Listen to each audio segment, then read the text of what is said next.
9h43 sur les ondes de CIBL 101.5 Montréal. Nous écoutions à l'instant Pic Martini avec Catherine pour le titre « Je ne t'aime plus ». Comment ça va, mesdames? Ça va? Je suis en train de manger, c'est délicieux. Je suis en train de faire une combinaison caramel et sucre de Olive et Gourmando, puis c'est parfait on reste ça comme une Bourgogne. Voilà, exactement. Moi, je dis, je trouve que l'émission de ce matin est vraiment très agréable. Hein. On a à boire, à manger, en agréable compagnie. Alors, c'est ça, péché mignon depuis longtemps, le caramel à la fleur de sel? Mm-hmm. Le caramel, en général, c'est toujours été mon ingrédient fétiche. Quand j'étais petite, là, il y avait ma sœur et moi, puis il fallait choisir sundae au chocolat, sundae au caramel, puis je me rappelle très bien de dire, moi, c'est sundae au caramel. Parce qu'on allait chez ma grand-mère à la campagne, puis on allait à un comptoir de sundae au caramel.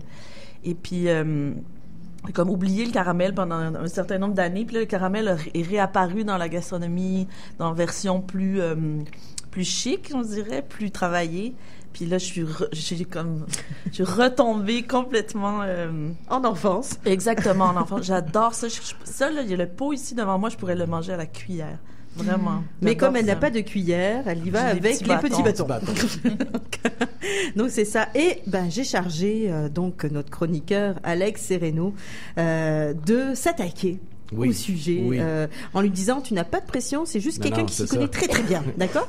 Donc, tu me l'as juste dit 3 fois. Mathilde Lortie, elle aime beaucoup le caramel fleur de sel, alors je suis allé dans mon réseau, puis j'ai même fait mes devoirs, je suis allé voir si vous aviez pas déjà écrit quelque chose, puis vous aviez fait des tests avec Eve Dumas, vous aviez goûté à des caramels que vous aviez notés. Alors je me suis assuré de pas rapporter la même chose. Donc je vous ai apporté 3 découvertes. Donc, je suis allé dans mon réseau personnel parce que je suis pas pâtissier, n'est-ce pas? Je suis pas chocolatier. Et je suis allé voir 3 pâtissiers chocolatiers pour me renseigner sur le caramel fleur de sel. Première visite, je suis allé chez Yves Bonneau, la chocolaterie Bonneau sur la rue Fleury-Ouest, qui est un voisin à moi.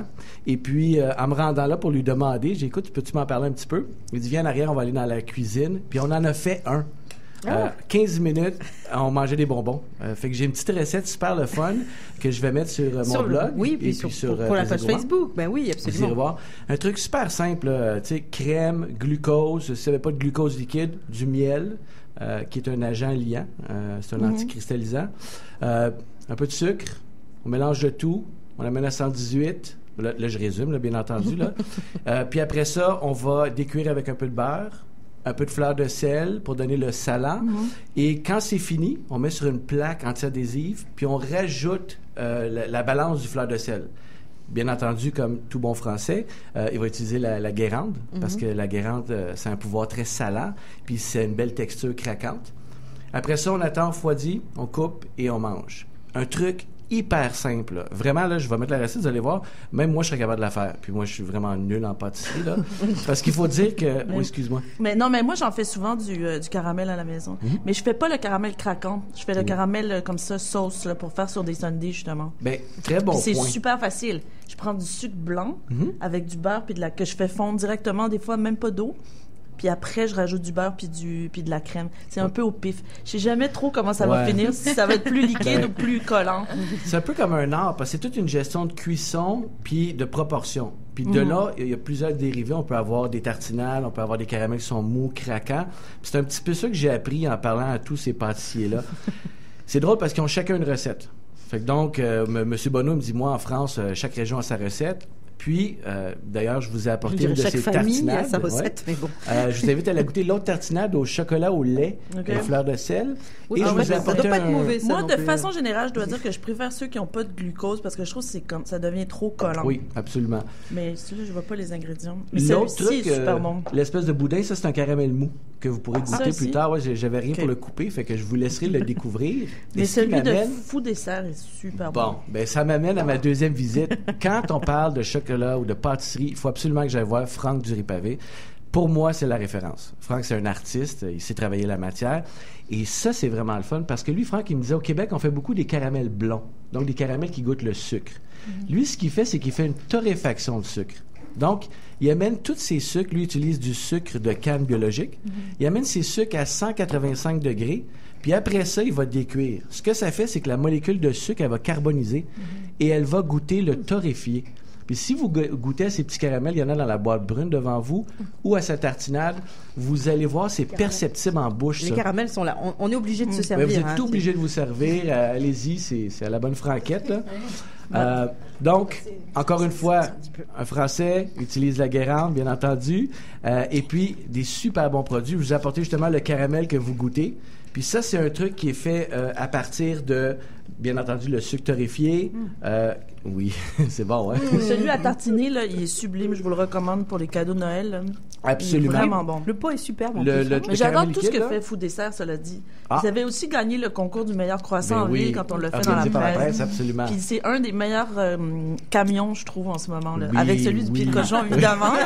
Mais là, c'est vrai. Puis c'est vraiment un artiste. Il travaille avec la matière, il fait des créations. Quand je lui ai demandé, je lui ai dit, là, j'ai vraiment besoin de tes trucs, là, Franck. Là. Il m'a fait un paquet de caramel. Il m'a fait aussi un toffee qui se trouve avec le caramel craquant dans le petit sac transparent. Okay.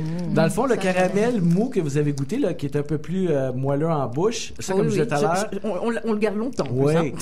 C'est une petite recette vraiment intéressante avec, comme je disais tout à l'heure, le sucre biologique torréfié, la crème, le lait, le glucose, un peu de vanille.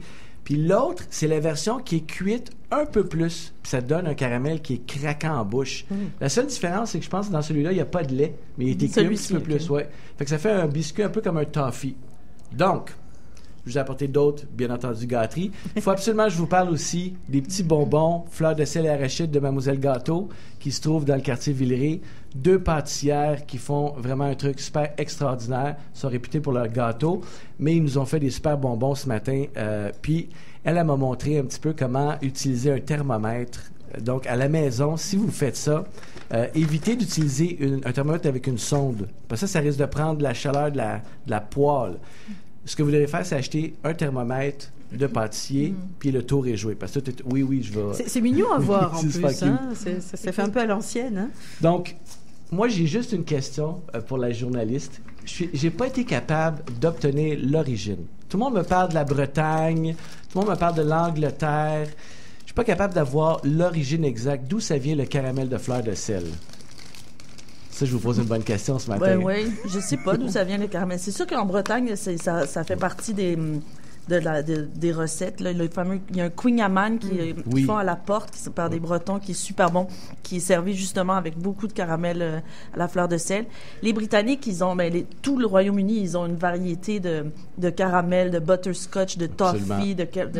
Ils ont l'appellation est multiple et complexe. Absolument. Je pourrais pas vous décrire exactement les différences entre chacun, mais c'est pas tellement... Ils insistent pas sur le sel dans les recettes. Mais les Bretons, c'est parce qu'ils sont fervents de beurre salé. Oui, de beurre salé. Puis ils ont la fleur de sel en plus de Guérande. Exactement.